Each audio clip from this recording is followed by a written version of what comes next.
Komputer, oke. Selamat siang teman-teman semua, selamat sore. Maksud saya selamat sore teman-teman semua. Selamat bertemu kembali dalam Belajar Parenting. Ini seri yang ke-6. Saya masih ingat dengan janji saya bahwa teman-teman yang ikut 8 kali berturut-turut akan mendapatkan sertifikat ya. Ini saya sekarang mendapatkan kerjasama dengan Dr. Trigun. Mungkin nanti Dr. Trigun bersedia tanda tangan beserta Kak Seto ya di sertifikatnya ya. Nanti mengatur, nanti juga saya sedang ngelobi Dikbud supaya mau menandatangani juga. Hari ini untuk melanjutkan, teman-teman nanti tolong karena ini bukan punya saya, jadi saya nggak bisa set langsung masuk tutup ya. Jadi nanti kalau begitu masuk, tolong dipastikan mute dulu ya, supaya tidak terganggu nanti diskusinya ya. Hari ini kita ditemani oleh Dr. Tri Gunadi. Dan melanjutkan yang kemarin, kita akan bicara tentang motorik halus. Anak umur 2-3 tahun. Masih panjang loh ini masih baru saya motorik halus. Baru umur 2-3 tahun ya, masih ada 34, 45, 56 ya dok. Ya kan? Dan aspeknya masih banyak, motorik kasar, motorik halus, masih ada sosial emosi, bahasa, sensori ya. Ya. Ya, bahasa itu nanti sangat menarik pasti ya. Saya langsung saja silakan dokter. Oke, baik. Saya izin share screen.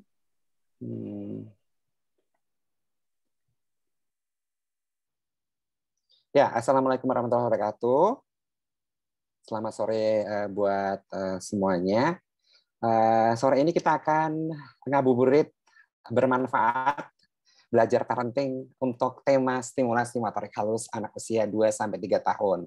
Nah, kalau membicarakan tentang motorik halus, ini kita tidak terlepas dari, harus diingat juga nih ya, segitiga piramida pembelajaran atau pyramid of learning, di mana motorik halus ini bagian dari pematangan otak anak, pematangan perkembangan anak, pematangan menuju ke puncaknya di mana nantinya anak itu belajar reading, writing, and mathematics, atau membaca, menulis, dan matematika.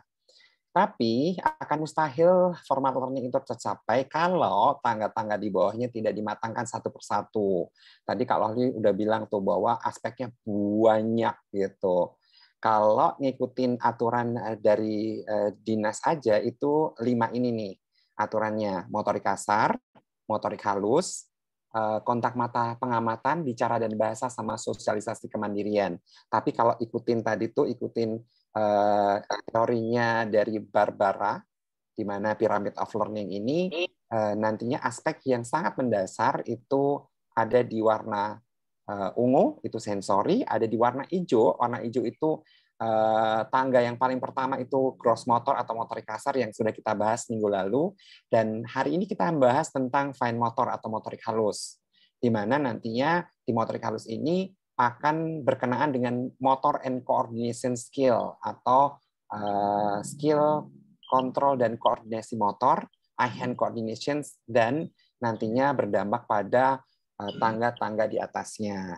Nah, kita akan membahas khusus di usia 2-3 tahun, di mana nanti kita akan lihat patokan-patokan, di mana di sini sudah saya cantumkan di makalah gitu ya, bahwa indikator-indikator yang harus dilalui oleh anak harus dimatangkan dengan baik gitu. Nah, ini nanti tinggal dibaca sendiri yang patokannya, karena ini patokan untuk semua. Nah, kita akan masuk langsung ke pembahasan kita kali ini, yaitu tentang motorik halus. Nah, apa sih itu motorik halus? Definisi menurut Papalia pada tahun 2018, motorik halus adalah kemampuan yang berhubungan dengan keterampilan fisik yang melibatkan otot-otot kecil. Ingat nih, otot-otot kecil. Dan koordinasi mata tangan, kontrol, dan koordinasi gerak halus dimulai dari kemampuan meraih. Jadi reaching, kemampuan mendorong, pushing, kemampuan menarik atau pulling, kemampuan menggenggam atau grasping, kemampuan menjumput atau pinching, kemampuan untuk manipulasi. Manipulasi nanti ada banyak sekali, ada meremas, ada menggunting, ada mengcopy, ada meronce, ada placing, meletakkan, atau bahkan memasang. namanya precision. Nah, dan nanti akan berkenaan dengan syaraf motorik halus yang dapat dilatih dan dikembangkan melalui kegiatan dan rangsangan kontinus secara rutin. Jadi ingat nih, namanya juga keterampilan atau skill. Jadi fine motor skill. Fine motor skill itu seperti hal-hal keterampilan-keterampilan yang lain. Jadi kalau ayah bunda nantinya melihat gitu ya, bahwa seperti halnya keterampilan naik sepeda gitu tuh. Jadi semakin dilatih semakin mahir, semakin nggak dilatih ya nggak mahir-mahir gitu. Jadi jangan heran, contoh hal yang sederhana adalah keterampilan makan aja. Makan itu dimulai dari menggunakan sendok, mengambil nasi ke dalam sendoknya, itu akan kelihatan sekali apakah dilatih atau tidak dilatih gitu.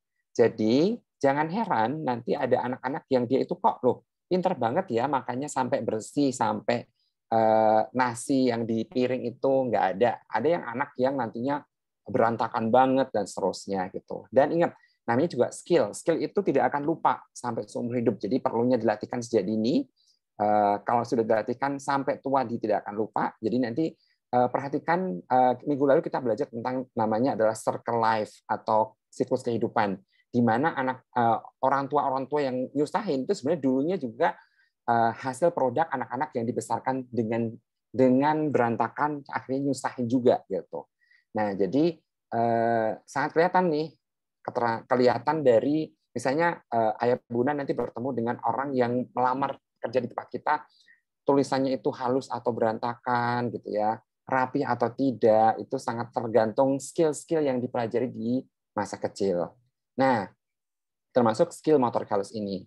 Nah, skill motorik halus ini adalah kombinasi antara fungsi mata dan tangan serta koordinasinya, sehingga sangat membutuhkan fokus konsentrasi. Nah, jadi skill motorik halus itu selain latihan untuk otot-otot motorik halusnya tadi, juga untuk latihan fokus konsentrasi loh. Jadi jangan heran banyak orang tua yang ngeluhnya itu udah di usia SD kelas 2, kelas 3, kelas 4, kelas 6 gitu. Padahal dia lupa bahwa latihan fokus itu dilatihkannya sejak kecil. Dan bahkan minggu lalu kita membahas tentang usia emas, bahwa usia emas itu adalah waktu yang sangat-sangat luar biasa penting untuk melatih motorik kasar dan termasuk motorik halus, termasuk fokus konsentrasinya ini. Nah, jadi diperlukan nanti juga motorik halus itu untuk kemandirian anak, seperti makan, berpakaian, mengancingkan baju, merasletingkan celana, dan lain-lain. Dan ini dampaknya ke masa depannya nanti itu. Jadi akan kelihatan anak-anak yang sukses di masa depan itu adalah anak-anak yang memang secara motorik halusnya atau fine motor skill-nya itu terlatih sejak kecil. Jadi sangat penting kemampuan motorik halus ini kita latihkan sejak dini. Nah, diperlukan juga untuk kemampuan akademis di sekolah nanti nih, seperti nantinya kalau udah masuk ke playgroup gitu ya, masuk ke TK itu akan butuh untuk menggunting, menempel, mewarnai, menulis. Nah, jadi motorik halus itu sangat-sangat luar biasa penting. Nah, gerakan yang akan dilatihkan di motorik halus itu ada banyak sekali.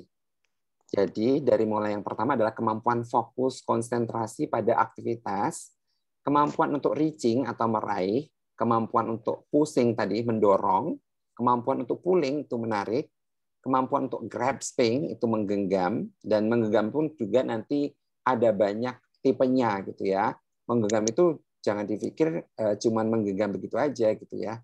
Menggenggam itu nanti ada banyak sekali tipe-tipe menggenggam. Jadi kayak memegang gelas itu menggenggam, memegang bola itu menggenggam, memegang tas jinjing itu menggenggam. Nah, kayak gitu. Jadi menggenggam itu nanti dampaknya akan digunakan banyak aktivitas di luar sana. Releasing, melepaskan. Jadi melepaskan sebuah benda gitu ya. Apakah itu dia besar kecilnya itu sangat dipengaruhi oleh kemampuan kontrol kita anak dalam melepaskan benda, jaraknya juga gitu ya, termasuk nanti pinching itu menjumput, Pressing itu menempatkan ke suatu tempat. Precision itu memasukkan ke sebuah tempat yang sudah tercetak dengan benar kayak puzzle gitu tuh. Manipulating atau manipulasi. Nah, ini gerakan-gerakan di motorik halus yang nantinya kita akan latihkan. Terus melibatkan lebih banyak otot halus yang menghasilkan gerakan seperti mata, lengan, tangan, dan jari-jari. Jari-jari pun itu juga nanti akan kita lihat kekuatan dari pincing itu. Jadi antara megang dengan 2 jari aja, 3 jari aja, 4 sampai 5. Jadi kalau 1 jari aja itu misalnya jempol dengan telunjuk gitu ya. Terus jempol dengan jari tengah, jempol dengan jari manis, jempol dengan jari kelingking gitu tuh. Nah, jari-jari itu nanti yang akan menentukan gerakan-gerakan motorik halus tadi apakah sempurna, apakah halus, apakah kekuatannya baik atau tidak. Nah, itu sangat penting. Terus kegiatan motorik halus itu antara lain nanti ada banyak sekali ya, dari mulai menggunting, mewarnai, menjodohkan gambar, menulis, dan seterusnya. Nanti kita akan bahas lagi. Nah, waspadai adanya namanya delay motorik halus. Jadi ada yang disebut sebagai namanya fine motor skill delay. Penyebabnya adalah kurangnya stimulus oleh orang tuanya. Dan ini nih nomor 2 ini yang sekarang ini paling banyak gitu ya. Dimanjakan sehingga semua aktivitas kemandiriannya itu dipenuhi oleh orang tua atau pengasuhnya. Makan disuapin, pakai baju dipakein, pakai sepatu dipakein gitu ya. Nah, itu yang menyebabkan terjadinya namanya delay fine motor skill atau fine motor skill delay atau keterlambatan motorik halus. Nah, itu belum lagi yang diakibatkan oleh dampak karena motivasi anak yang kurang dalam mengerjakan sebuah tugas yang diberikan oleh lingkungan. Ini mohon di mute.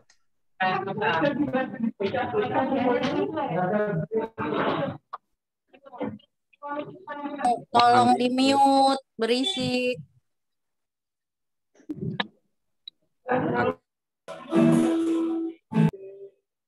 Mohon di mute.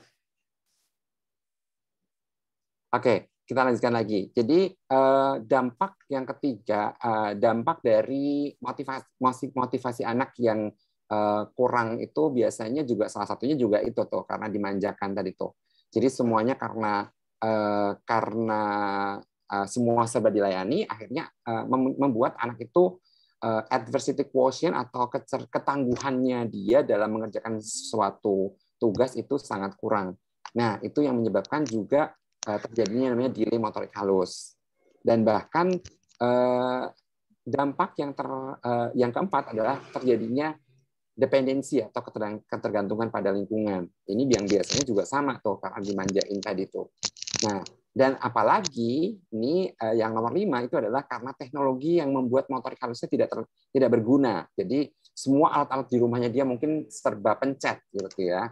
Serba pencet, jadi nggak perlu melakukan effort motorik halus yang luar biasa sejak kecil. Jadi bahkan sekarang ini pintu di rumah banyak di rumah tangga sudah mengganti pintunya dengan scan kartu gitu, nempelin kartu doang, atau mungkin mencet password doang dengan 0000, tidak melakukan kalau orang zaman dahulu kan buka gembok itu pakai tangan gitu toh. Jadi tangan digunakan untuk membuka kunci pintu yang tipis, kunci pintu yang tebal, kunci pintu yang keras gitu tuh. Nah, itu latihan motorik halus gitu. Kalau zaman sekarang semuanya serba teknologinya digital. Nah, digital itu yang menyebabkan akhirnya motorik halus anak jadi terbengkalai atau lalai distimulasi oleh orang tuanya.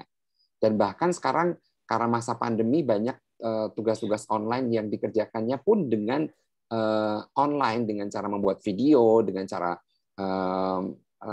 buat presentasinya pun pakai PowerPoint kayak gitu-gitu yang menyebabkan akhirnya tidak terlatihkan motorik halusnya. Ini yang sangat penting kita waspadai adanya delay motorik halus ini.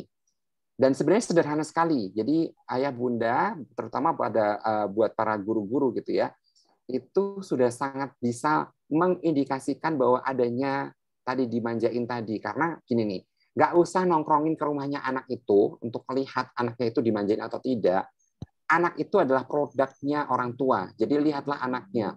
Kalau anaknya rewelan, anaknya itu tantruman, anak itu bilang bantuin, bantuin. Nah, dari situ aja udah kelihatan, oh setiap hari memang dibantuin nih, gitu.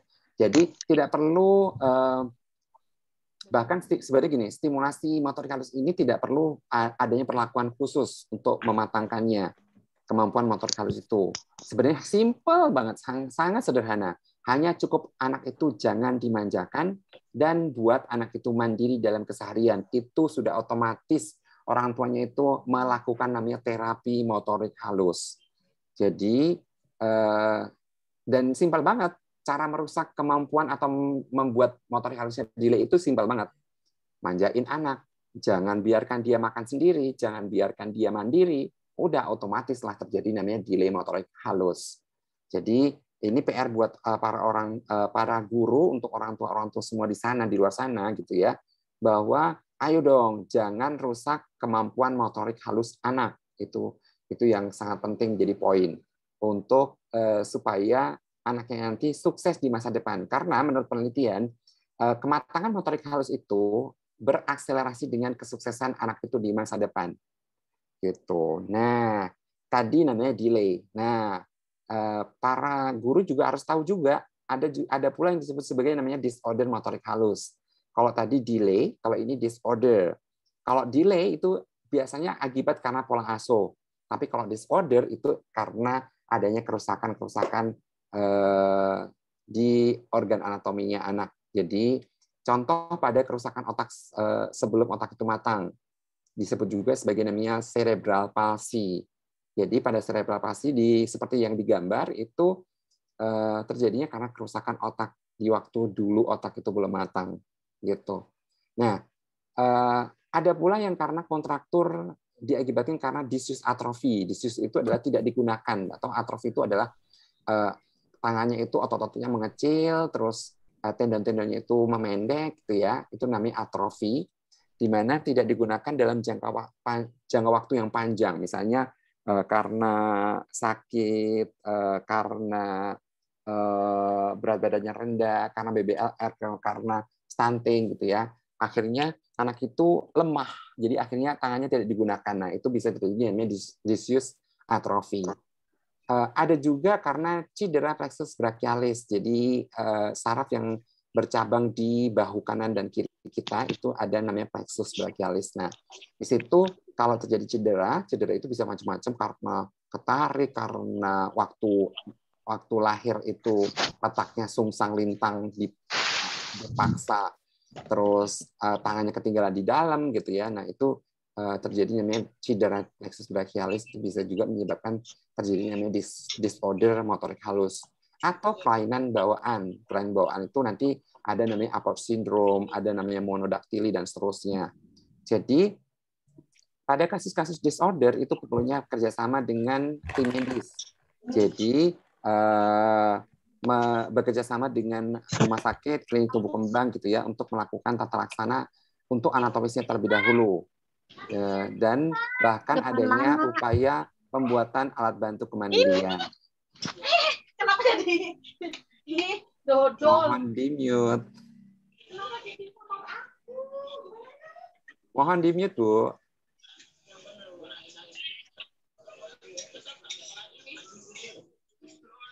Ibu Niken, tolong di-mute. Oke, lanjut ke tadi disorder motorik halus. Nah, ini disorder itu biasanya disebabkan karena gangguan-gangguan tadi tuh. Nah, ini adalah bayi yang terjadi namanya hipoksik atau kekurangan oksigen waktu di masa kelahiran. Bayi yang tidak langsung menangis dan seterusnya itu akan berkemungkinan terjadinya namanya disorder si fine motor skill. Nah, di sini terjadinya kerusakan di area brain ventricle-nya, di mana terjadi periventricular leukomalacia tuh, otaknya itu jadi terjadi ketidakmatangan dan akhirnya biasanya otot-ototnya lemah sekali dan akhirnya menyebabkan ketidakmampuan dalam motorik halus. Nah, ini bisa juga disebabkan waktu di saat kehamilan terjadi gangguan transfer nutrisi ke janin dari umbilikusnya. Jadi menyebabkan janin tidak mendapatkan nutrisi dengan baik. Itu bisa juga menyebabkan disorder pada motorik halus. Atau ini nih, terjadi placental abruption. Jadi plasentanya itu mengalami masalah dan akhirnya terjadi gangguan area otak dan menyebabkan gangguan motorik halusnya. Atau tadi tuh adanya cedera waktu kelahiran karena letak lintang atau letak sungsang gitu. Itu yang bisa menyebabkan terjadinya disorder motorik halus. Nah, ini adalah tipe-tipe tadi tuh gangguan motorik halus yang karena kelainan kongenital. Jadi ini namanya Apert syndrome. Apert syndrome itu jadi jarinya itu nyatu semua, baik jari tangan maupun jari kaki, itu yang di dalam tata laksananya nanti kita harus dilakukan operasi terlebih dahulu untuk pemisahan jari-jari gitu ya. Dan biasanya operasinya itu bukan hanya sekali, biasanya bisa berkali-kali gitu ya. Karena nanti operasi satu untuk memisahkan jari tengahnya dulu misalnya gitu. Nah, itu yang terjadi gangguan pada motorik halusnya. Nah, kita akan masuk ke dalam stimulasi motorik halus. Nah, stimulasi ini sebenarnya gini, jangan sampai orang tua salah pola asuh pada anak. Ini yang paling penting nih. Jadi, ini yang seringkali terjadi kesalahan-kesalahannya diakibatkan karena pola asuhnya memang sudah salah dari awal. Dan bahkan itu pola asuh yang disebabkan oleh karena pola asuh yang turun-temurun. Jadi karena memang dulu ibunya itu mengajarkan seperti itu. Jadi pola asuh yang turun-temurun tadi menyebabkan si ibunya melakukan salah juga pada pola asuh anaknya gitu. Nah, ini nih contohnya. Jangan pernah pakaikan sarung tangan pada bayi. Itu yang penting banget tuh. Karena seringkali ibunya memberikan sarung tangan gitu ya, dan memang dijual di toko bayi itu juga banyak gitu ya, sarung tangan, dan akhirnya anak si bayi itu dipakaikan sepanjang hari dan bahkan sampai gede itu masih diberikan sarung tangan gitu. Nah, dan bahkan seringkali banyak mitos yang beredar gitu ya, menyebabkan akhirnya si ibunya salah pola pengasuhan, yang biar bayinya hangat lah dan seterusnya gitu ya. Padahal itu membuat bayi jadi stres gitu ya, karena pergerakan tangannya juga tidak maksimal gitu ya. Dan bahkan bayi juga tidak bisa memfungsikan nantinya dari waktu ke waktu itu, pergerakan jari dan tangannya itu jadi terhambat oleh adanya sarung tangan tadi. Bahkan hal yang paling mendasar adalah gangguan sensorinya terlebih dahulu. Jadi pematangan sensorinya juga terlambat dan akhirnya mengganggu pada pematangan refleks primitif yang harusnya sudah matang jadi belum jadi memanjang dan seterusnya. Dan akhirnya dampaknya ke skill motorik halusnya yang mengalami masalah. Nah, ini adalah kita bisa bandingkan nih di tabel sudah saya cantumkan motorik kasar dan motorik halus dari usia 1 bulan sampai 12 bulan gitu ya. Dan kalau yang di kotak sebelah kiri itu adalah garis besarnya. Garis besarnya itu harusnya 3 bulan itu sudah harus menghilang refleks menggenggamnya. Jadi kalau kita letakkan jari kita ke telapak tangan bayi itu harusnya sudah mulai menghilang di 3 bulan tuh refleks menggenggamnya. Kalau dia itu masih menggenggam terus-menerus, itu yang harus ada kecurigaan kenapa sampai seperti itu gitu. Di usia 5 bulan harusnya sudah meraih dan membawa objek ke mulut. Anak. Mohon di-mute Ibu Victoria. Terus sudah Pak Dokter Lovely yang ngemut ya. Di usia 9 bulan itu bayi itu sudah harusnya bisa mengambil dengan pincer grab. Pincer grab itu ujung jari-jari kita tuh. Jadi pincer grab itu jempol sama telunjuk itu ujung-ujungnya sudah bisa menyatu gitu. Nah, itu di 9 bulan. Dan 2 tahun ini, nah kita akan bahas di usia 2 tahun nih. 2 tahun itu sudah harusnya sudah bisa memegang pensil dengan telapak tangan. Jadi sudah bisa membuat coretan dengan memegang pensil dengan menggenggam gitu. Di usia 2 sampai 3 tahun itu memegang pensil dengan jari telunjuk lurus. Jadi telunjuknya sudah bisa lurus, tidak menggenggam lagi gitu. Nah, itu yang nanti kita akan bahas stimulasi-stimulasinya untuk hari ini. Nah, ini adalah stimulasi motorik halus pada usia bayi. Ini kita nggak fokus di sini karena kita akan fokus di usia 2 sampai 3 tahun. Tapi ini ayah bunda harus tahu gitu ya. Kenapa? Karena ini pondasi-pondasinya tadi tuh. Nah, tadi tuh bahwa 0 sampai 4 bulan harusnya sering-seringlah bunda memberikan jari untuk digenggam bayi, memberikan usapan pada punggung dan telapak tangan. Di usia 4 bulan berikan mainan untuk dipegang bayi menggunakan 2 tangan. Di usia 4 bulan pula, pegang kedua tangan bayi ke posisi bangun. Hal ini untuk menguatkan genggaman bayi dan kekuatan otot leher. Dan usia 6 bulan, ajarkan memindahkan mainan dari tangan kanan ke tangan kiri atau sebaliknya. Jadi bayi 6 bulan itu sudah harus bisa memindahkan mainan dari tangan satu ke tangan satunya lagi. Di usia 8 bulan, berikan mainan yang akan digenggam oleh bayi menggunakan seluruh telapak tangan.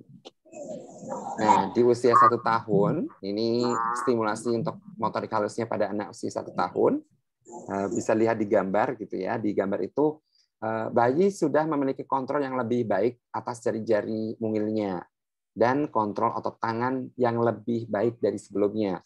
Dan keingintahuan si kecil akan membuatnya semangat mempelajari dunia sekitar. Jadi di usia 1 tahun itu sudah megang sana megang sini tuh, dan hati-hati harus sering-sering cuci tangan dan seterusnya. Kenapa? Karena selain megang tapi juga dia memasukkan tangannya ke mulut gitu. Nah, itu yang menyebabkan nantinya di usia 1 tahun kenapa kok bayi sering diare dan seterusnya gitu ya.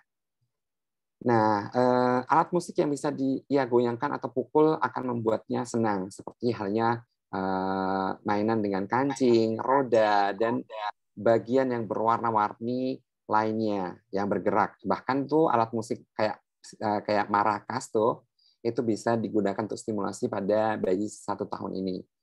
Dan tumpukan balok juga menjadi permainan favorit di usia ini, terutama bagian ia bisa merobohkan sebuah menara yang ia susun. Nah, sekarang kita akan masuk ke usia 2 tahun. Stimulasi motorik anak usia 2 tahun, anak sudah bisa menggerakkan jari mereka secara mandiri. Jadi, anak 2 tahun itu kita sebutnya kalau dalam tumbuh kembang itu adalah batas kemandirian. Jadi 2 tahun itu pula lah seharusnya orang tua memandirikan anak dalam berbagai hal. 2 tahun pula anak itu harusnya sudah masuk di area yang sudah lebih luas, dan 2 tahun pula biasanya anak sudah masuk ke usia playgroup A gitu ya. Kelompok bermain kecil gitu disebutnya. Nah, di situ anak sudah harus lepas dari orang tuanya, anak sudah harus bisa memegang makanan sendiri, anak sudah harus lepas diapers atau pampers gitu di 2 tahun itu. Dan di 2 tahun keterampilan motorik halusnya itu anak sudah menggunakan dalam berbagai tugas yang lebih rumit, misalnya memegang peralatan makan, dan bahkan sudah meniru kegiatan-kegiatan orang dewasa. Memotong menggunakan gunting yang aman bagi anak. Jadi ada tuh gunting untuk anak-anak yang tidak tajam tuh. Nah, itu sudah bisa digunakan. Dan membuat gambar yang lebih rumit dan presisi ketepatan. Karena kenapa? 2 tahun itu sudah memegang pensil dengan cara menggenggam. Jadi sudah bisa menggerakkan kontrol lengannya. Dan anak sudah lebih mandiri dalam kegiatan dan akan berinisiatif mencoba lebih banyak tugas dan aktivitas sendiri. Jadi 2 tahun pula itu munculnya ego. Jadi sudah aku bisa gitu. Dan ingat nih, para orang tua, para guru itu tidak boleh melarangnya gitu ya, dan justru harus mensupport gitu. Boleh diarahkan tapi tidak boleh dilarang. Jadi banyak orang tua yang kebalik tuh. Aduh, nanti kamu tumpah, nanti kalau kamu makan sendiri berantakan kalau kayak gitu. Nah, itu yang membuat anak di 2 tahun ini jadi tidak explore itu karena lingkungan yang salah tadi. Nah, di usia 2 tahun, kemampuan motorik halusnya juga sudah bisa menyusun menara. Jadi ajak dia untuk membangun menara dengan 4 atau lebih balok. Jadi di 2 tahun itu sudah lebih dari 4 balok. Tempatkan makanan kecil seperti kacang polong atau jagung di piring dan biarkan anak itu menggunakan garpu bayi untuk memakannya, gitu ya. Jadi terutama ini ya makanan-makanan yang memang isi biting tuh, yang mudah dikunyah dan seterusnya gitu ya.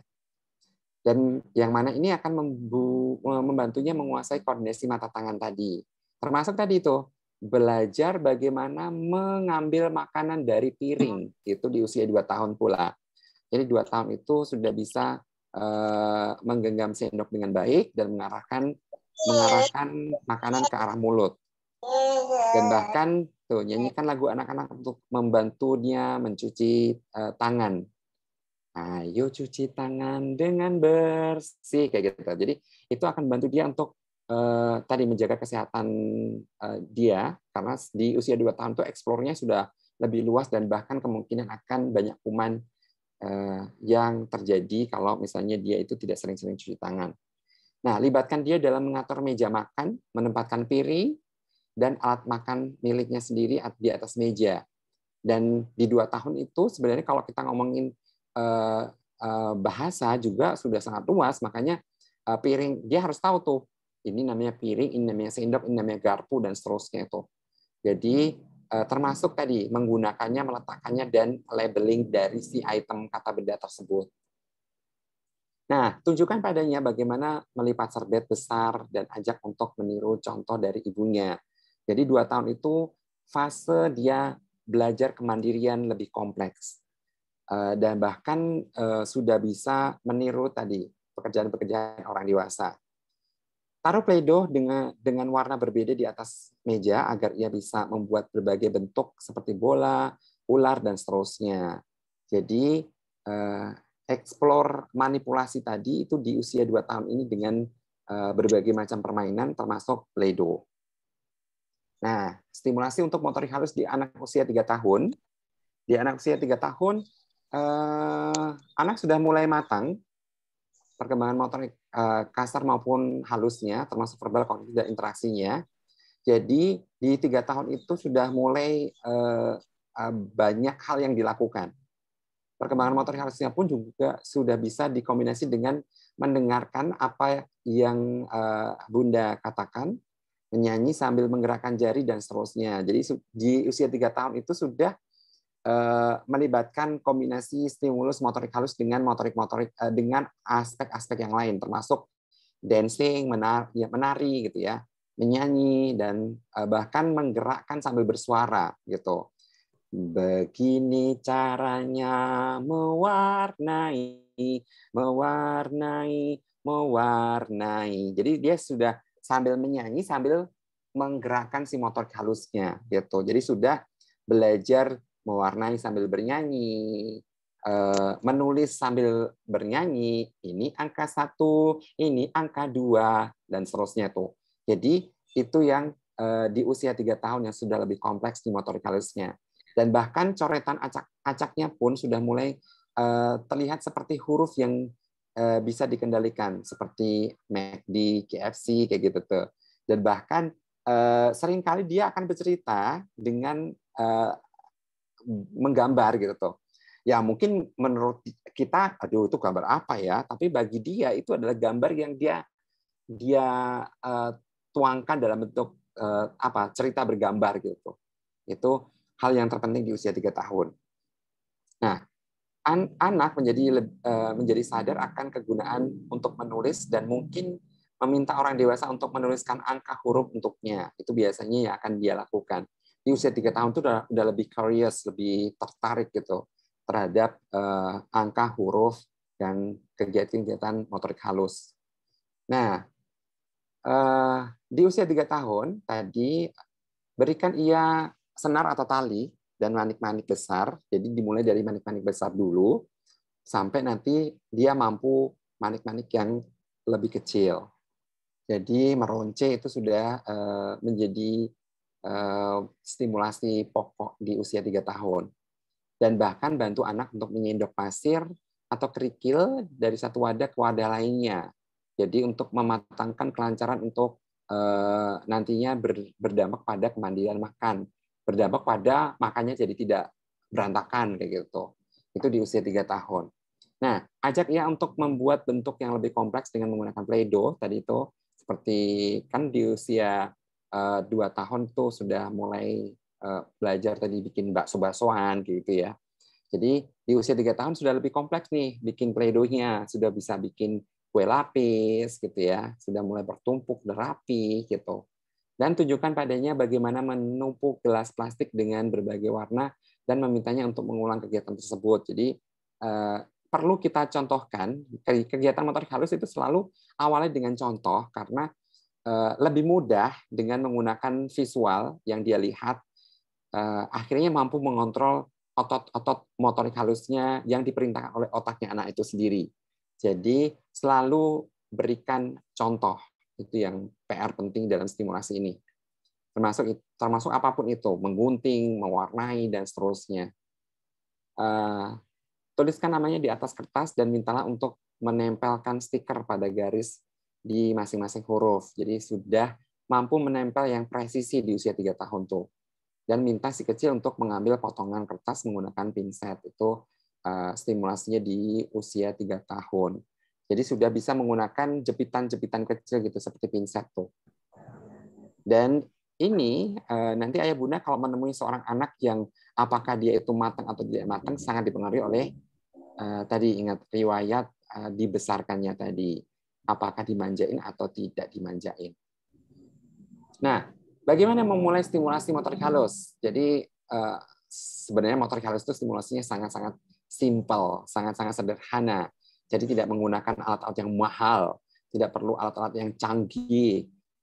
Jadi hanya digunakan alat-alat sehari-hari di rumah. Dan bahkan sediakan sarana prasarana yang dibutuhkan dalam stimulasi yang aman. Jadi banyak sekali tuh di sehari-hari, boleh balok susun, puzzle, gunting, lem, meronce, krayon, pensil warna, dan seterusnya. Jadi gunakan alat-alat yang sehari-hari aja, yang sederhana, yang tidak perlu mahal-mahal. Nah ini contoh-contohnya nih. Contoh-contohnya bahkan ini pakai, saya contohkannya pakai kardus bekas. Jadi pakai kardus bekas, nggak harus mahal-mahal. Ini stimulusnya banyak banget nih. Dari mulai warnanya, dari mulai presisinya tadi, dari mulai yang fine motor skill-nya tadi, yang kemampuan pinching-nya gitu ya. Ini alat yang dibutuhkan cuma sederhana banget nih alatnya. Kardus, sedotan, lem, pensil warna atau krayon, spidol, kertas, yang nantinya ini juga akan sangat berdampak pada fokus konsentrasinya anak. Dan lihat tuh, warna mana dulu yang akan harus dimasukkan ke dalam sedotan itu sangat penting pada anak. Jadi, buat dari kardus bekas, papan untuk menempel sedotannya, berikan background warna, buat pola warna yang harus dironce oleh anak dengan kertas HVS sepotong, minta anak untuk meronce sesuai dengan pola yang ditentukan tadi, dengan tali yang dimasukkan ke sedotan yang sudah dilem ke papan. Dan kembangkan kemampuan anak dengan pola-pola yang berlainan. Jadi bikin polanya itu yang lebih banyak, itu akan membantu anak lebih fokus, lebih alert, lebih ngerti tentang warnanya. Dan usahakan semakin lama maka akan menggunakan kombinasi yang lebih banyak. Itu yang dilakukan pada stimulasi permainan ini. Nah ini fungsinya tadi tuh. Mengembangkan kemampuan eye hand coordination, koordinasi mata tangan, meningkatkan kemampuan kontrol koordinasi motorik halus, kemampuan bilateral coordination atau koordinasi dua tangan, meningkatkan kemampuan meronce yang akan berdampak pada kemampuan anak nantinya ke depan menali sepatu gitu. Jadi dan gini, orang tua jangan justru menghindari. Jadi kalau beliin sepatu, aduh jangan yang bertali deh, yang velcro aja, yang langsung slop masuk aja gitu. Nah, ingat dampaknya kalau orang tua itu hanya membelikan sepatu yang slop terus gitu ya, itu kan kemahiran tadi itu tidak bisa dihindari, di masa yang akan datang akan diperlukan. Jangan-jangan sampai nanti dia akan menjadi seorang suami bagi istrinya dia, nantinya ternyata dia karena dibesarkan oleh orang tua yang selalu menghindari tantangan tadi, jadi anaknya jadi stres karena tidak bisa menyelesaikan tantangan-tantangan di usia dewasa nanti gitu tuh. Itu yang pentingnya motorik halus ini penting di masa depan. Nah, ini stimulasi untuk motorik halus di usia 3 tahun untuk menggunting. Nah, ini tahapan-tahapannya nih, Ayah Bunda nih. Jangan lewatkan. Ini yang seringkali salah kaprah nih. Jadi gini nih, cara ngajarinya salah gitu. Cara ngajarinya itu tuh tidak berurut dengan baik. Jadi ngawur aja, polanya juga nggak ditentukan gitu ya. Jadi ingat, yang pertama itu latih dulu merobek kertas. Jadi kalau merobek kertas aja nggak bisa, jangan ngajarin menggunting pendek. Jadi ini yang harusnya. Jadi nanti dan bahkan kertas yang digunakan pun juga digradasi dari mulai yang tipis sampai nanti yang kertas yang kayak kardus gitu, misalnya contoh kardus bekas susu misalnya. Nah itu tuh bisa digunakan untuk menstimulasi anak tuh. Jadi seringkali kalau kita punya anak kecil jangan sekali-sekali buang kardus-kardus bekas gitu ya, kardus bekas susu, kardus bekas misalnya Indomie gitu ya, kardus bekas air mineral gitu. Nah itu berguna banyak untuk melatih motorik halusnya dia. Jadi merobek kertas ini fase yang pertama yang harus dilakukan. Nah baru yang ke tahapan berikutnya. Jadi gini nih, jangan sampai ngajarin di tingkat yang di sebelumnya belum matang gitu. Itu yang akan berdampak pada anak itu jadi stres gitu ya. Anaknya jadi stres pada tugas-tugas yang melibatkan menggunting atau bahkan seringkali akan menghindari. Diakibatkan kenapa? Karena memang stimulasinya ternyata tidak berurut, tidak sesuai dengan tahapan-tahapannya gitu. Jadi merobek kertas dulu harus matang, baru bisa menggunting pendek. Menggunting pendek dulu harus matang, baru menggunting dari pinggir gitu. Tapi yang panjang. Terus baru menggunting garis lurus yang panjang, baru menggunting garis zigzag yang panjang, baru menggunting lengkung, baru menggunting sudut, baru menggunting yang lebih kompleks.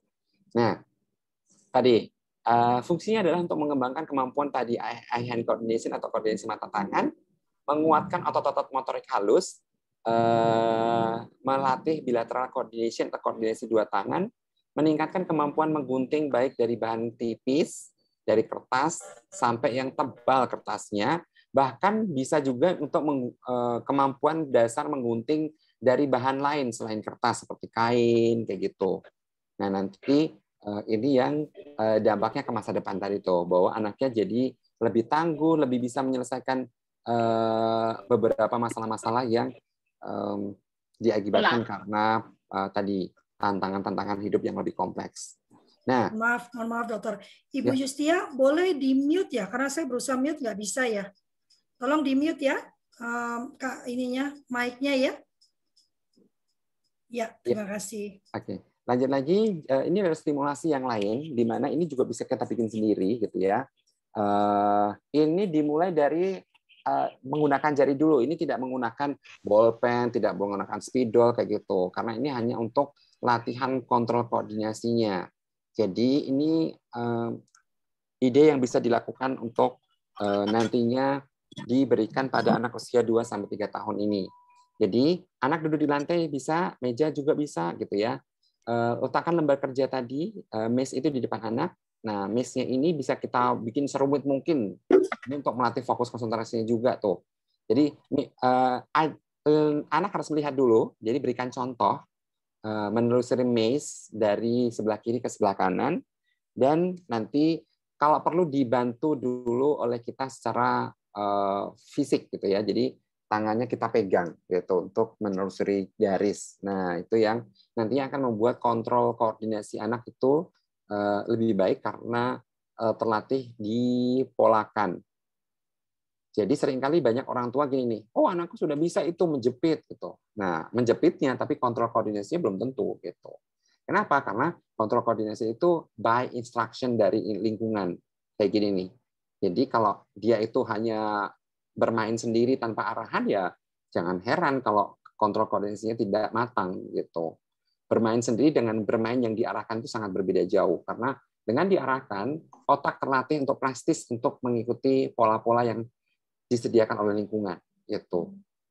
Nah, jadi minta anak untuk menelusuri garis putus-putus yang sudah dibuat untuk menemukan gambar jodoh atau pasangannya di sebelah kanan. Ini yang nantinya.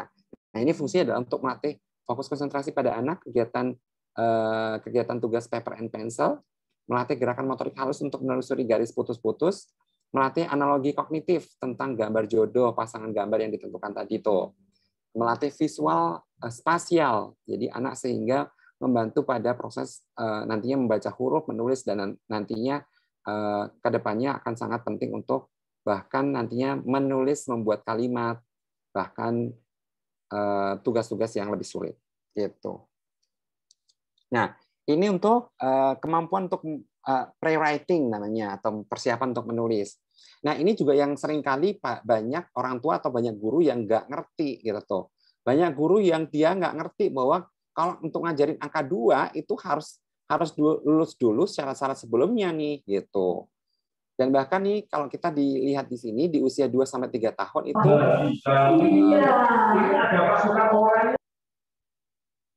di usia 2-3 tahun ini polanya sudah 3 pola dasar. Yang paling pertama itu yang sudah diajarkan. Jadi menarik garis lurus ke bawah atau vertikal, menarik garis lurus ke samping atau horizontal, dan membuat lingkaran. Nah, biasanya kita akan melatihnya biasanya dengan menggunakan menjodohkan gambar. Jadi gambar atas ke gambar bawah, gambar samping kiri ke samping kanan, kayak gitu. Itu membuat anak lebih excited, lebih tertarik, dan nantinya anaknya jadi matang kemampuan motorik halusnya di usia 2-3 tahun. Dan ingat nih, latih anak untuk lebih awal menebalkan dulu boleh, atau bahkan mengimitasi juga boleh, dan bahkan nantinya ujungnya adalah mengcopy. Itu yang harusnya dilakukan dari waktu ke waktu. Nah, ini adalah jenis bantuan yang kita bisa berikan. Tuh, ini urut tuh, nggak boleh langsung minta yang langsung mandiri. Jadi di rumah lah yang kalau entah mau kemana-kemana. Ibu Naimah, tolong di mute.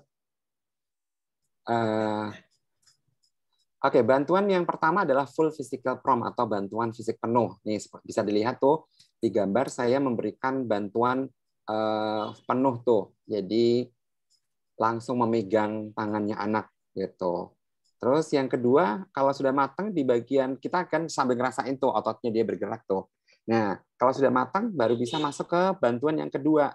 Namanya partial physical prom atau bantuan fisik sebagian. Di gambar yang terlihat tuh. Dan yang selanjutnya saya naik lagi ke tahapan berikutnya, namanya modeling. Modeling itu saya memberikan contoh aja. Jadi membuat lingkaran tadi saya bikin lingkaran aja di atasnya gitu tuh. Terus nanti habis itu dari modeling ke gestural. Gestural itu jari saya saja yang akan membentuk lingkaran gitu. Dan visual itu saya kasih contoh di atas. Jadi saya kasih contoh di atas dan anak menirukan di bawahnya. Sampai nanti verbal itu cuman saya suruh, ayo deh bikin lingkaran gitu. Dan akhirnya jadi mandiri deh. Mandiri itu dia mengerjakan membuat lingkaran dengan sendirinya, baru nanti kita akan urusin dari proporsionalnya, kehalusan, dan seterusnya. Itu yang harus kita lakukan. Jadi bantuan ini harus diingat nih, dari mulai bantuan fisik penuh, bantuan fisik sebagian, modeling, gestural, visual, sampai ke verbal. Oke, ini waktunya saya sudah maksimalin. Dari sini saya akan akhiri dan kita lanjutkan ke tanya jawab. Monggo, silahkan. Tanyanya banyak. Silahkan. Banyak. Ibu-ibu agak patuh ya, jangan buka kayak saya Lovely agak panik kalau harus baca terus harus matikan mute kan ibu-ibu ya, karena memang ini bukan akun saya, jadi memang settingnya belum dipastikan. Pertanyaan Dok, ini saya pertanyaan klasik ya, tentang orang tua yang memanjakan Dok, jadi kelihatan tidak mandirinya. Lalu pertanyaannya bagaimana cara menghadapi orang tua yang memanjakan anaknya. Cuci piring nggak boleh karena kan ada mesin cuci piring katanya. Jadi waktu cuci piring si anak teriak-teriak takut ditusuk. Sudah SD kelas 2 anak ini autis, bagaimana mengatasinya? Oke, jadi perlu diberikan pemahaman pada orang tua. Jadi gini nih, kita juga nggak bisa nyalahin orang tua itu kalau dia itu nggak paham bahwa pentingnya memandirikan, pentingnya tidak memanjakan tadi. Jadi terangkan dulu pada orang tuanya. Jadi kalau saran saya, ajak dia paham tentang efek memanjakan. Dan ingat bahwa orang tua itu akan semakin hari semakin tua dan bahkan akan meninggalkan anak dan membuat anak itu mandiri tanpa adanya kita, gitu ya. Jadi kalau orang tua belum paham itu, ya jangan salahkan anaknya terus dimanjain, karena memang orang itu nggak paham bahwa dia itu nantinya akan meninggalkan anak itu dan anak itu harus mandiri di kemudian hari. Oke, saya akan izin share screen supaya membantu pemahaman tadi yang bertanya, supaya bisa menjelaskan dengan baik gitu ya ke orang tua yang manjain tadi. Jadi sebenarnya ini ada di materi 16 faktor resiko yang tidak boleh dilakukan oleh orang tua untuk anaknya bisa sukses. Jadi ada 16 yang tidak boleh dilakuin nih. Jadi terangkan si 16 faktor ini kepada orang tua tersebut, karena sangat percuma kalau si orang tua itu terus memanjakan ya memang karena tidak tahu gitu tuh. Oh, ternyata ada 16 faktor risiko ini toh gitu. Nah, yang pertama adalah memanjakan. Terangkan dulu pada orang tua itu tentang arti memanjakan, karena biasanya gini nih.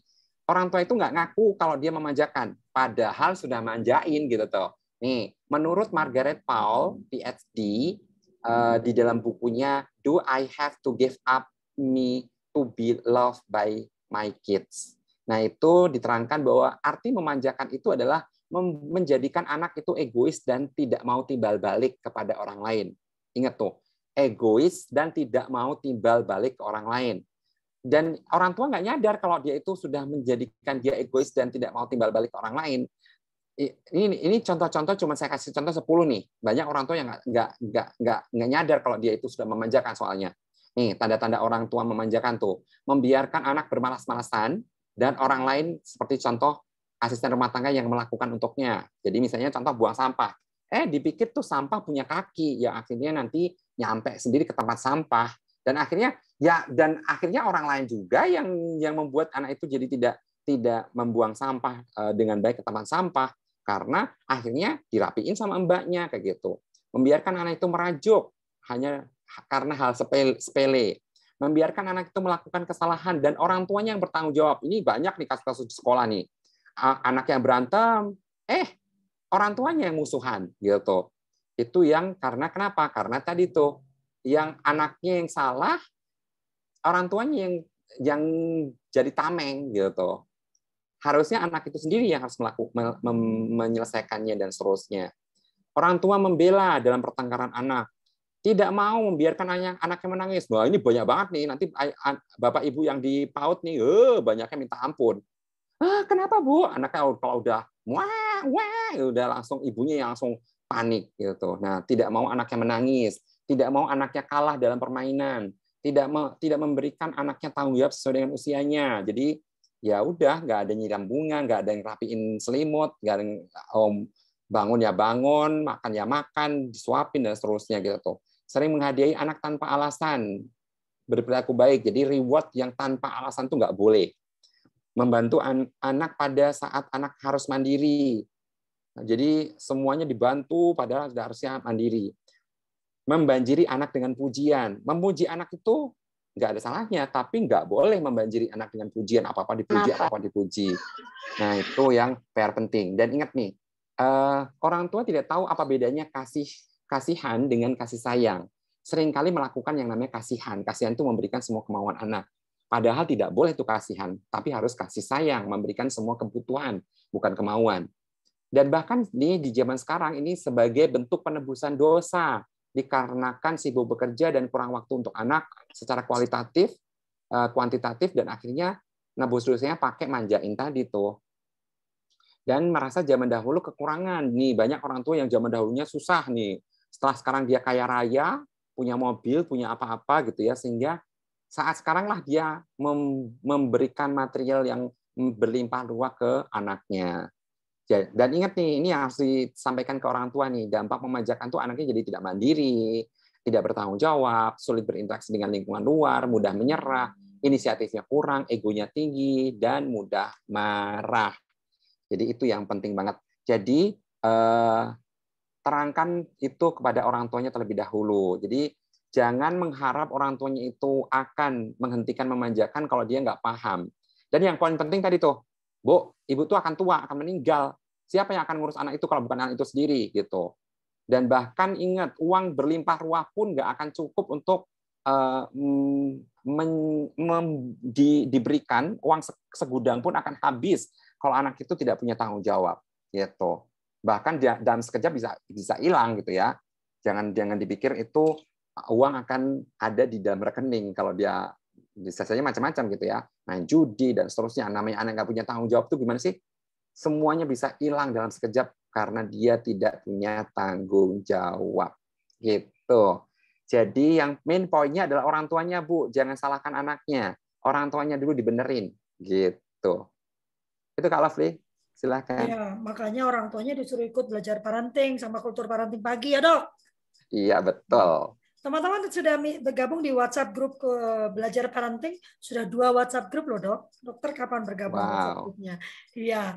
Jadi nanti semua PowerPoint itu dibagikan di sana ya. Dan di sana teman-teman boleh berdiskusi, bertanya gitu kan. Nanti kita jawab bersama-sama gitu kan. Dokter masuk juga dong ke WhatsApp grup dong. Boleh nanti linknya kasih ke saya. Siap. Ini saya mau nanya. Ibu-ibu, bapak-bapak, saya tahu pertanyaannya banyak, keinginannya banyak, cuman kita fokus ya. Hari ini Diana usia 2 sampai 3 tahun dan fokus di motorik halus ya.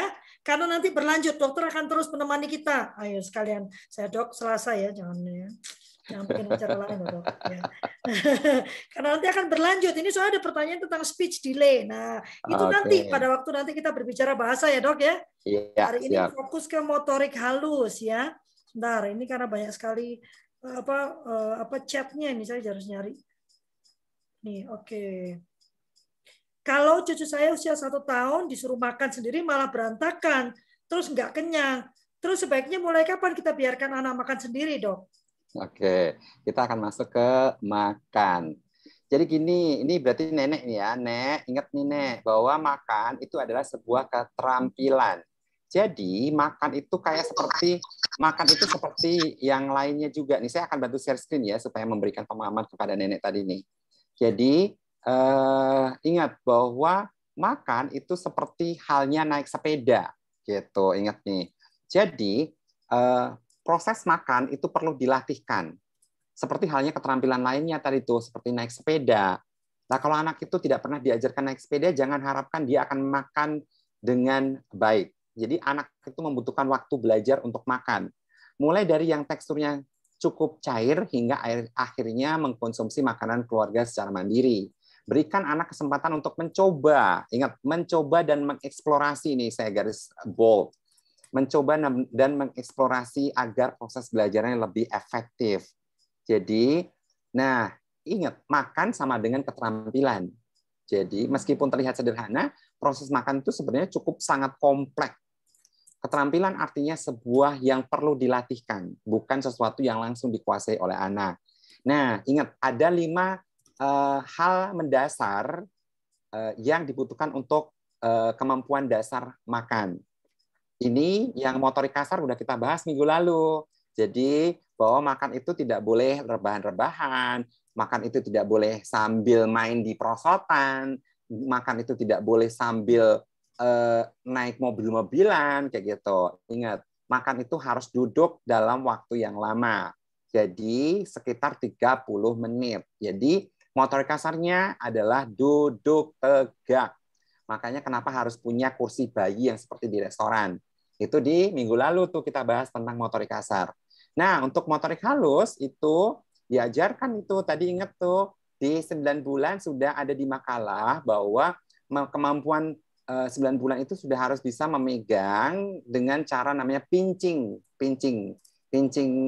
itu dengan cara ujung-ujung jari itu sudah bagus tuh. Dan sebenarnya di usia 6 bulan aja sudah bisa memindahkan makanan dari tangan satu ke tangan satunya lagi tadi tuh, ingat tuh. Jadi motorik halusnya sudah harus menjumput, menyendok kayak gitu. Di usia 1 tahun itu memang baru belajar. Jadi dan gini nih, ingat di usia 1 tahun itu sudah harus namanya finger food. Finger food itu anaknya itu memegang makanannya sendiri nih. Jadi ingat nih, 5 manfaat finger food untuk bayi. Jadi finger food itu adalah diletakkan di tangannya itu makanan. Terserah nih, boleh tempe, boleh tahu, boleh apapun yang bisa dimakan dengan cara dipegang. Kerupuk juga boleh gitu ya. Nah, melatih kemampuan bayi memegang benda itu di usia sangat sangat kecil, bahkan tadi 6 bulan itu sudah mulai bayi sudah bisa dipegangkan sesuatu. Membantu kemampuan bicara bayi loh, tuh finger food tadi tuh. Kemampuan membantu koordinasi mata tangan, mendorong kemandirian dan meningkatkan kemampuan indera bayi tadi tuh. Jadi finger food sangat penting. Jadi kalau bisa ingat motorik halusnya sudah harus bisa memegang. Terus kemampuan yang lain tuh ada 3 lagi. Ini sebenarnya jatah nanti tuh. Oral motor, imitasi, dan komunikasi. Oral motor itu adalah kemampuan membuka mulut, memindahkan makanan dengan lidah, mengunyah, dan menelan, dan seterusnya. Tuh, itu oral motornya. Kemampuan imitasi itu kemampuan meniru. Jadi ngikutin gerakan orang tuanya, ayo dikunyah dek, kayak gini nih, nyam, nyam, nyam, nyam, nyam, nyam, nyam, nyam, nyam. Nah, kayak gitu. Kemampuan mengikuti gerakan mulut orang tuanya yang mengajarkan untuk makan. Belajar makan sendiri seperti orang dewasa itu imitasi. Dan komunikasi, memberitahu apakah lapar, kenyang, suka atau tidak makanannya dek, kayak gitu. Jadi 5 kemampuan dasar ini yang sangat dipentingkan. Jangan hanya urus masalah, ingat nih, ini dasar yang nantinya justru anak akan easy eating everything. Jadi ingat, anak akan mudah makan apapun dan akan kenyang nantinya saat 5 ini matang. Jadi sangat penting untuk melatihkan tadi dasar-dasar tadi untuk anak supaya kedepannya justru akan mudah makan. Jadi nggak perlu namanya makan berantem dulu, makan itu jadi diemot dan seterusnya kayak gitu. Tapi 5 dasar tadi nggak diajarin sama orang tuanya. Jadi tadi buat nenek siapa tadi ya, pertanyaannya bahwa makan itu bukan sesuatu yang nanti akan didapat dengan sendirinya, anak itu harus diajarkan. Jadi kalau nggak diajarkan ya nggak akan bisa sampai nanti. Gitu. Saya kembalikan ke Kak Lovely, silakan.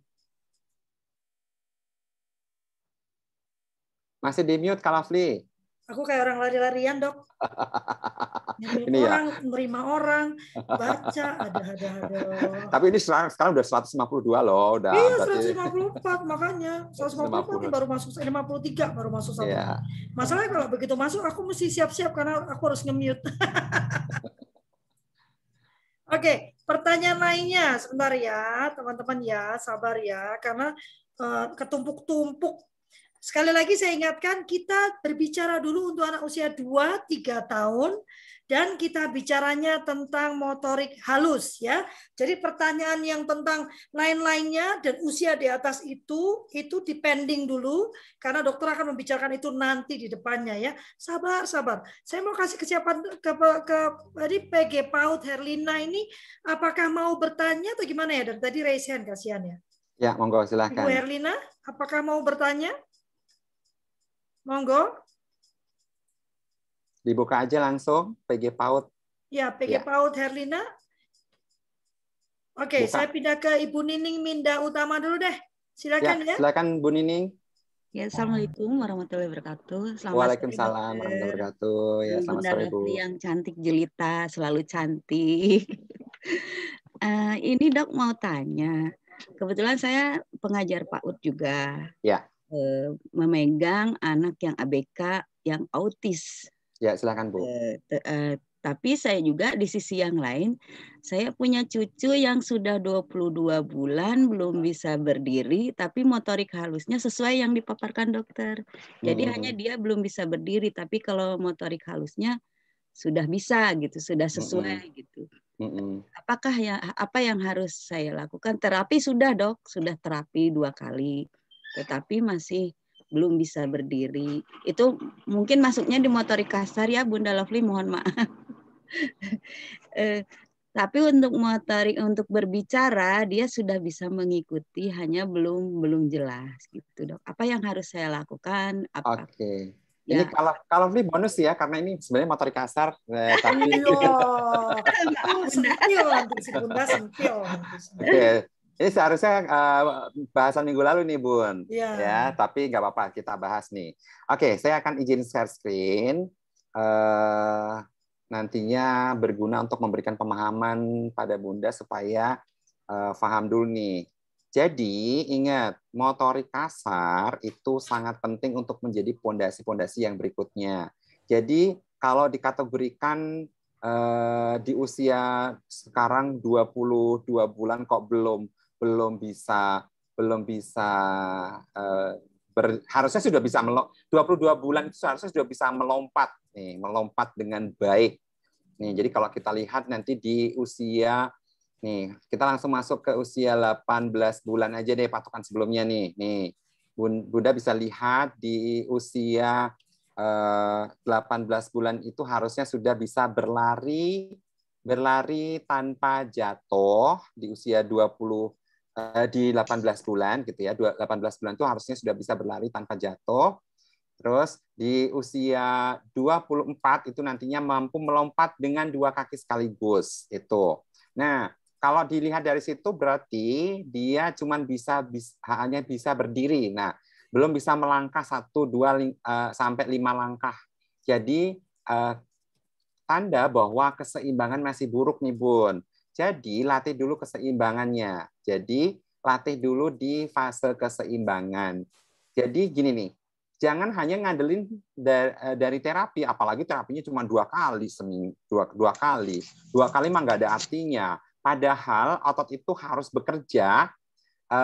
Ingat, 24 dikurangi sekitar 12 jam. Jadi sekitar 12 jam harus menggunakan ototnya untuk berdiri, melompat, berjalan, dan seterusnya. Seharusnya tuh 22 bulan tuh. Jadi harus dilatih nih keseimbangannya tadi, nih keseimbangan. Nih, bahkan dilatih, dan ini pakainya, ini contohnya pakai hal-hal yang sederhana aja, ini papan-papan yang nggak kepake gitu.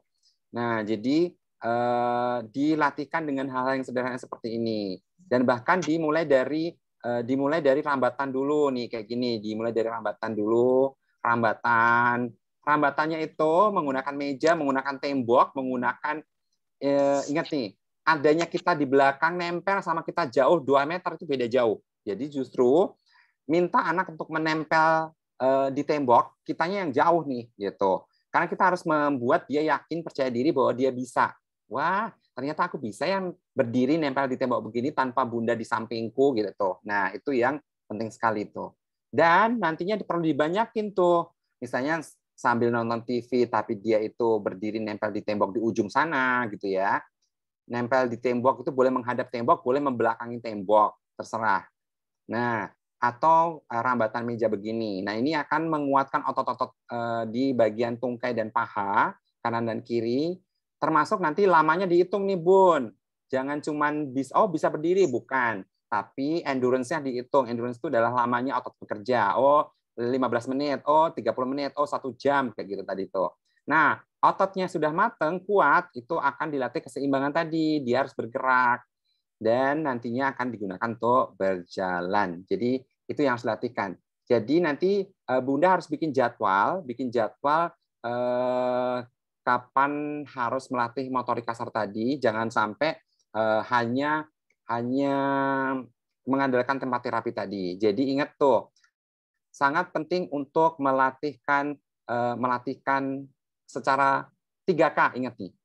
Konsisten, kolaborasi dengan orang-orang rumah semuanya, jangan ada yang manjain dan gendong-gendong gitu. Jadi percuma nanti udah terapi ternyata dimanjain, digendong-gendong terus gitu. Dan yang terakhir, continue. Jadi ingat 3K, konsisten, kolaborasi, dan continue. Oke, itu yang harus dilakukan, Bun. Saya kembalikan lagi ke Kak Alfi, silahkan. Ini kayak orang maraton lari-larian. Mudah-mudahan silakan gabung di WhatsApp grup ya. Nanti materi yang saya punya nanti saya bagikan di situ semua ya. Gak usah bertanya-tanya ya, gak usah repot, gak usah heboh. Dinikmati aja nih Dokter Tri bicara, dinikmati. Nanti yang itu-itunya nanti urusan office akan bagikan. Jangan khawatir ya, jangan ragu, jangan bimbang katanya gitu ya Dok ya. Kan mesti nyanyi-nyanyi katanya. Tadi dokter udah kayak Kak Seto aja dokter nyanyi mulu. Sebentar, tanya lagi. Oke, silahkan. Nah, ini banyak yang ngeluh, banyak yang nanya, jadi bingung. Nanti yang dok yang untuk ajaran makan tuh ada di ini ya, di motorik kasar ya? Itu ada di beda sih sebenarnya materi tentang makan. Oh, berarti nanti ya, berarti oral motor materi sebenarnya itu. berikutnya gitu. Dokter apa pinter juga gini apa dikit-dikit gitu ya, termasuk saya jadi pengen tahu. Kalau anak yang suka menggambar, namun jika mewarnai dia sulit untuk menyelesaikannya sampai selesai. Bagaimana solusinya dok? Apakah itu termasuk delay di motoriknya? Ya oke. Kita bahas di kemampuan motorik halus. Jadi ingat tadi tuh bahwa kemampuan untuk mewarnai itu dipengaruhi oleh banyak. Jadi ada kekuatan ototnya. Jadi ada kekuatan ototnya, ada endurance-nya. Jadi ingat nih. Jadi kekuatan otot aja nggak cukup. Nah, jadi di kemampuan dia dalam mewarnai tapi tidak bertahan lama itu saya akan izin share screen untuk memberikan pemahaman. Jadi yang harus dilakukan adalah matangin dulu otot-ototnya nih, gitu. Otot-ototnya harus dimatangin dulu. Yang pertama adalah tipe menggenggamnya dulu. Jadi kemampuan otot tipe menggenggam. Nah, ini lihat nih. Tipe menggenggam itu udah banyak sekali. Ini saya akan tampilkan cuma 6 aja nih, karena 6 aja udah banyak. Nanti nanti nggak nyampe-nyampe kalau semua diterangkan. Yang pertama adalah ball grab. Ball grab itu kayak gini nih. Nah, ini harus dilatihkan nih. Bola yang ditaruh, diikat di karet gitu ya. Terus nanti anaknya itu ngangkat-ngangkat gitu tuh. Nah, kayak ini namanya ball grab. Otot-otot yang bekerja itu seputar yang melingkar seperti bola itu tuh. Nah, namanya ball grab. Jadi ball grab ini bukan hanya dia bisa melakukan mengangkat karet tadi itu sekali, tapi berapa kali itu? Nah, itu yang harus dilakukan adalah namanya endurance. Endurance itu adalah ketahanan lamanya otot bekerja. Jadi 1 kali ngangkat udah capek, 2 kali ngangkat naikin besok 3 kali dan seterusnya. Jadi seorang anak biasanya harus dilakukan namanya assessment. Nah, ini kemampuan assessment harus dipunyai oleh semua bunda-bunda PAUD di seluruh Indonesia. Kenapa? Akan melihat anak itu kemampuannya sejauh mana ya, itu namanya adalah kemampuan assessment. Jadi, si anak ini dia sudah sampai 8 kali karena dia anaknya nelayan, di mana dia suka bantu ayahnya ke laut dan seterusnya. Ini anak ini boro-boro sekali aja nggak kuat gitu. Nah, jadi itu yang membedakan antara anak satu dengan anak yang lainnya. Tadi itu, apakah otot-ototnya itu dipakai dalam sehari-hari gitu. Nah, yang kedua adalah namanya spherical grab. Spherical grab itu kekuatan genggamannya untuk seperti spherical. Spherical itu kayak membuka tutup toples. Tuh kayak nenek-nenek tuh. Nah, jadi membuka tutup toples itu adalah kemampuan spherical. Atau tuh memegang bola basket yang besar seperti itu namanya spherical. Nah, kalau anak itu nggak mampu ya jangan salahkan. Dia akhirnya nantinya kemampuan menggenggamnya itu nggak bertahan lama. Gitu. Nih, spherical dalam sehari-hari itu buka tutup toples. Jadi nih saya sarankan buat semua PAUD-PAUD di seluruh Indonesia jangan buang toples-toples bekas.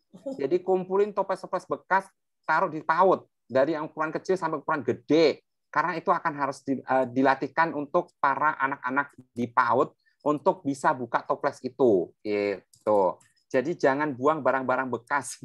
Itu dikumpulin untuk melatih anak-anak itu. Jadi seringkali kita kalau lihat anak itu, waduh ingat nih, anak PAUD gue nih. Gitu. kayak saya kalau kemana-mana, ini bisa saya gunakan untuk melatih anak nih. Gitu. Nah itu penting. Seorang guru PAUD harus punya pemikiran, ini bisa dipakai untuk melatih spherical grab. Nah, Yang ketiga adalah namanya cylindrical grab. Nih, tuh di PAUD tuh suka nantinya ada lomba mindahin air gitu tuh, mindahin air dari ujung sana ke ujung sana. Ini nih bawa tutup ini nih mayonnaise seperti itu kan berat tuh. Gelas yang dari plastik sama gelas yang dari beling tuh beda beratnya. Atau misalnya air mineral yang gelas air mineral yang 600 mg itu sudah juga beda beratnya. Nah, itu namanya cylindrical grabs. Nah, yang keempat adalah hook grab. Hook grab itu kayak hook. Hook itu adalah kayak kait, kayak pancing. Nah, kayak itu bawa tas paper bag tuh. Itu namanya hook grab. Hook grab itu harus dilatihkan. Jangan anak itu cuman dilatihkannya grab-grab yang cuman sederhana, yang cuman bola doang kayak tadi tuh gitu. Nah, ini penting nih. Nah, paper bag tadi diisi dengan nanti kalau di PAUD misalnya bisa misalnya gini nih. Botol-botol mineral kosong yang diisi air itu dikumpulin banyak karena nanti itu akan jadi indikator. Oh, anak ini dia sudah bisa angkat dua kita sebutnya deh langsung merek juga nggak apa-apa gitu misalnya 2 botol aqua misalnya gitu. Nah, jadi si anak itu bisa 8. Nah, itu yang membedakan antara kekuatan hook grab anak satu dengan anak yang lainnya. Gitu. Nah, yang kelima adalah namanya lateral grab. Tuh, lateral itu adalah lateral. Lateral itu pinggir. Nah, kayak megang uang, megang disket, megang kunci, kayak gitu. Jadi anak yang bisa buka kunci, itu lateral grab-nya bagus. Jadi, itu yang harus dilatihkan. Nah, yang ketujuh adalah palmar grab. Nah, ini nih yang nantinya akan harus dilatihkan. Bagaimana seorang anak itu memegang pensil, memegang krayon, dan nantinya kekuatannya, dan lamanya tadi tuh.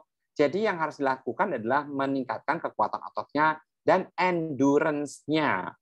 Ingat, palmar grab itu sudah diajarkan sejak kecil tadi tuh, sejak 3 bulan yang harus sudah bisa menggenggam dengan secara tersadari oleh anak, oleh bayi. Itu yang harus dilakukan. Nah, itu yang harus dilakukan nih, Bun. Jadi gini, Bun, bukan anaknya itu nggak bisa mewarnai, dilatih mewarnai terus, ya anaknya stres lah. Sedangkan orang tuanya tidak pernah menyiapkan kematangan kekuatan ototnya untuk mewarnai. Gitu. Jadi itu kaitannya sama kekuatan otot ya, Dok? Iya, betul. Walah, Jadi aku juga baru tahu loh. Aku mikir ya udah nggak apa-apa lah dia nggak mau ya, bodoh nggak masalah gitu kan. Oh, ya, tapi berarti karena kekuatan ototnya ya. iya, jadi kayak gini, kayak Kak Lovely itu nanti kalau ke gym itu ada dumbbell yang gede gitu. Kak Lovely menghindari dumbbell yang gede tadi, jadi bukannya aku nggak suka itu kayak gitu. Tapi bukan masalah nggak sukanya ya, boro-boro nggak suka lah.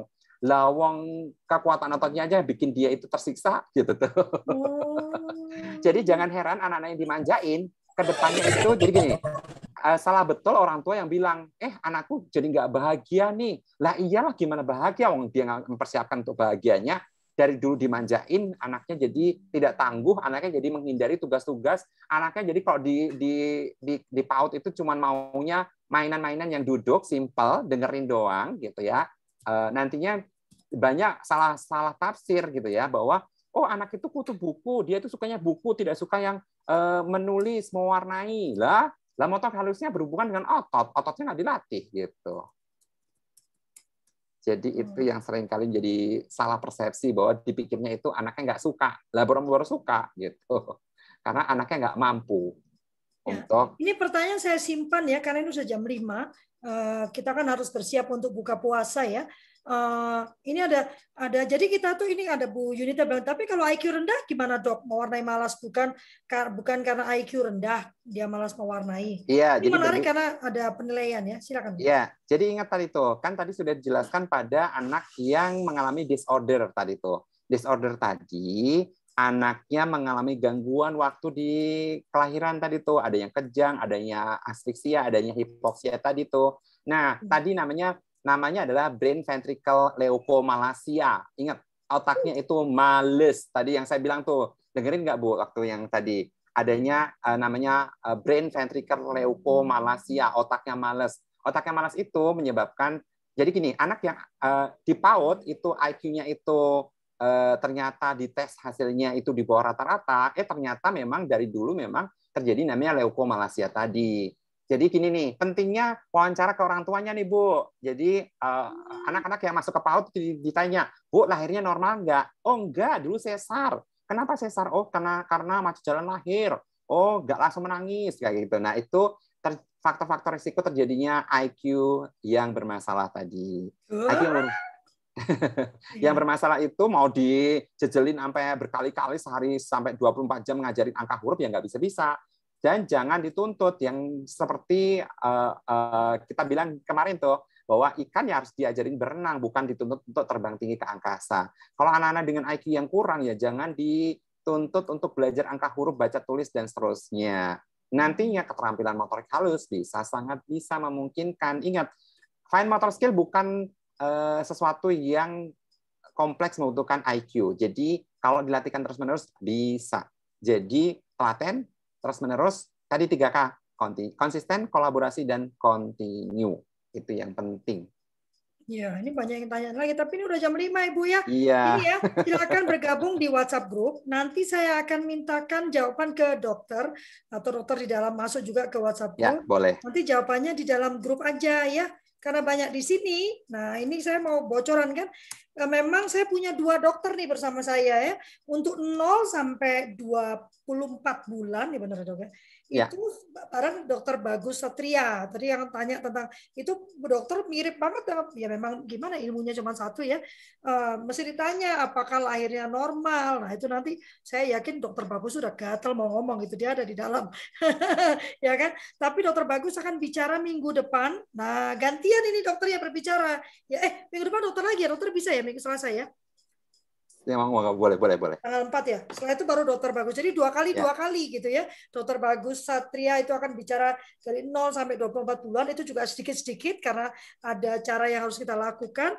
Lalu dokter Trigun akan bicara tentang anak 2 sampai 6 tahun. Memang agak banyak. Karena dokter Bagus memang sangat fokus pada usia 1000 hari pertama ini yang sangat penting menurut kita. Dan fondasi banget buat perkembangan yang saya bahas. Iya, sekarang nanti kalau itu tidak diperhatikan ya, nanti memang akan jadi ruwet kita ya. Iya. Terima kasih banyak teman-teman. Wow, luar biasa. Terima kasih Bu Rena. Terima kasih banyak. Ini berkat Bu Rena, Dokter Trigun. Iya, terima kasih Bu Karena Rena. Bu Rena yang menyediakan Zoom-nya ini. Kalau Zoom Lovely kan cuma bisa menampung 100. Hari ini Zoom-nya bisa sampai 300. Kalau teman-teman merasakan manfaatnya, silakan bergabung dalam WhatsApp group. Tapi juga silakan mengundang ya teman-teman yang lain untuk bergabung. Setiap Selasa tadi ada nanya ini hari apa aja ya? Setiap Selasa untuk sementara ini karena ini adalah bulan puasa, kita melakukannya jam 3:30 sampai jam 5. Tapi biasanya kita lakukan jam 7 malam ya dok? Jam 7 malam sampai jam 8:30 ya. Tapi karena ini puasa, kita mau berfoto dulu ya. Saya ini nih, tolong jangan diisi dulu, jangan ini dulu, jangan ngechat dulu ya. Terima kasih Kak Rima. Ini. Dibuka. Ini ya, cara memanggil itu menunjukkan dia kenal saya di mana. Yang manggil Rima itu berarti kenalnya di sini. Yang manggil Lovely. Kak Novia, Kak Dita, Kak Betaria, ya Kak Joana, nggak mau difoto dulu. Pak Juli, ayo dibuka dulu Kak Betaria. Ya, Kak Perawati.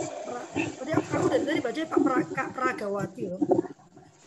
Ibu Victoria, yuk saya foto dulu ya. 1, 2, 3.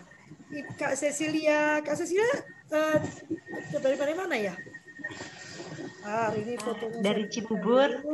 Berikutnya, oke. Nah, Ibu Hele, Kak Habib, Pak Habib Cijaku.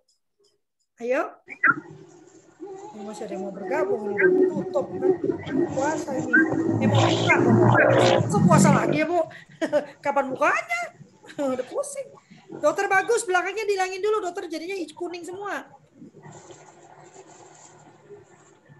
Nggak kelihatan dokter Bagusnya. Yang kelihatan ini si Dora. Dora the Explorer. Hilangin dulu dokter Bagus. Latarnya dok. Saya mau foto. Wow, selamat bergabung Pak Habib. Ya, ada 1, Kak Raras, nggak dibuka? 1, 2. 3. Iya, saya nggak ikut di foto, ikut senyum lah ya. Memang udah terbiasa sih. Berikutnya, wow banyak sekali loh, sampai 5 halaman loh. Yuk, Ibu Kak Wahida, Kak Widyastuti, Kak Hele, Kak Agustin, Kak Eli, Kak Rini, Kak Ambar, Kak Sri, Kak Tias, Kak Nurella, Bu Chandra, Kak Fatimah, Kak Nur Aziza. 1, 2. Ayo, PG Semesta silakan. Ya. 2, 3. Ya. 1 lagi. Oh, masih 2 lagi loh. Pak Dibyo, dibuka dong Pak Dibyo. Kak Ani, Kak Nining, ini nggak ada yang mau dibuka, kah? Yakin nih? Fotonya cuma gini doang nih. Oke, siapa takut? 1 kali lagi. Oke. Tunggu dulu. Oke. Terima kasih banyak teman-teman semua. Kita bertemu lagi besok pagi. Nah, besok pagi ada kultur parenting pagi. Besok kita bicara dengan Kak Anin Dawam. Beliau akan bicara tentang pengasuhan harmoni. Nah, menarik kan? Bagaimana kita mengajarkan anak-anak kita untuk menghormati keragaman dan perbedaan. Ya, jam 7 sampai jam 8 pagi. Ya, hari Rabu jam 7 sampai jam 8 pagi. Lalu Kamis ada acara untuk perempuan jam 9 pagi. Dan Jumat jadi sama dengan yang Rabu ada kultur parenting pagi dan kita akan bertemu dengan Joel. Joel akan bicara tentang stres dan depresi pada anak. Wah, menarik ya. Silakan bergabung di WhatsApp group. Saya akan bagikan di sana. Jangan lupa yang sudah bergabung 8 kali kami akan memberikan sertifikat. Terima kasih atas nama kami berdua, Dr. Trigun dan sahabat-sahabat saya di belakang. Kami mengucapkan terima kasih yang luar biasa dan mohon maaf yang sebesar-besarnya apabila ada pernyataan, perkataan atau gestur yang kurang berkenan. Kami tidak ingin menggurui, tidak ingin menghina, kami hanya menyampaikan apa yang menjadi keyakinan kami ya. Dan yang paling penting yang kami lakukan di kehidupan kami sehari-hari. Terima kasih, sampai ketemu lagi besok. Terima kasih Kak Lovely. Terima kasih Dok. Terima kasih. Terima kasih Dok. Terima kasih Kak Lovely. Sekarang waktunya masak. Biasa izin lab ya Kak. Ya.